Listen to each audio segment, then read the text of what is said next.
সেই সাংবিধানিক পরিবর্তনগুলো কিন্তু সংশোধনীর চেয়ে বেশি কিছু, যেগুলো ইতিমধ্যেই এই বিদ্যমান সংবিধানের বেসিক স্ট্রাকচারকে চেঞ্জ করবে। অনেকগুলো প্রস্তাব আছে, তার মধ্যে মূলনীতি আছে, মূলনীতি পরিবর্তন হচ্ছে আপনারা জানেন, তারপরে আপার হাউস হচ্ছে, তারপরে আপনার হাইকোর্টের বিকেন্দ্রীকরণ হচ্ছে, প্রধানমন্ত্রীর 2 মেয়াদের বেশি থাকতে পারবে না, এই প্রস্তাবগুলো আছে। এগুলো কিন্তু শুধুই মাধ্যমে করা যাবে না। এ কারণে আগামী নির্বাচিত সবার এই দুটো রোল থাকবে। এখন এই জায়গায় সবাই এটাকে বিবেচনা করছে এবং আমাদের বিশ্বাস যে এই জায়গায় সবাই একমত হবে। ফলে এইখানে আমরা এনসিপির পক্ষ থেকে যে কথাটা বলেছি, এখন ন্যাশনাল কনসেনসাস ওইখানে আসবে বলে আমাদের কাছে মনে হচ্ছে। গণভোটের পরে গণভোট followed by dual role of the parliament. এখন এই ক্ষেত্রে আমরা বলেছি যে অনেক আলোচনা হয়েছে এবং আলোচনা আর টেনে গিয়ে লাভ নাই। আমরা বুঝতে পারছি যে রাজনৈতিক দলগুলো যেটা বলেছে তারা এখানেই থাকবে।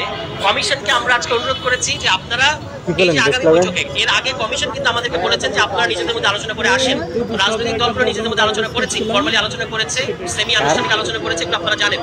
আজকে আমরা কমিশনকে বলেছি যে এই যে বিভিন্ন রাজনৈতিক দল যে কথাগুলো বললো, ভাষাগত ভিন্নতা বাদ দিলে মোটামুটি স্পিরিটের দিক থেকে সবাই এক জায়গায় এসেছে যে জুলাই সনদের আইনি ভিত্তি এবং সাংবিধানিক ভিত্তি দিতে হবে।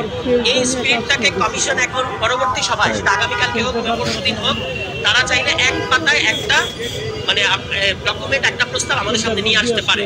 তাহলেই কিন্তু আলোচনাটা একটা শেষের দিকে বা পরিণতির দিকে যাবে। এই বক্তব্যটা আমরা আমাদের জায়গা থেকে রেখেছি। সবাইকে ধন্যবাদ। গণভোটটা এখন সবাই সিরিয়াসলি বিবেচনা করছে এবং আমাদেরও, যেহেতু আমরা জুলাই সনদকে আইনি ভিত্তি দেওয়ার ব্যাপারে সিরিয়াস, আমাদের গণভোটে বড় রিজার্ভেশন নাই। কিন্তু সেই গণভোটটা হতে হবে জুলাই সনদ বাস্তবায়ন করছে, যার মধ্যে দিয়ে সেই গণভোট হতে হবে। আর অফিসে এডিটর হিসাবে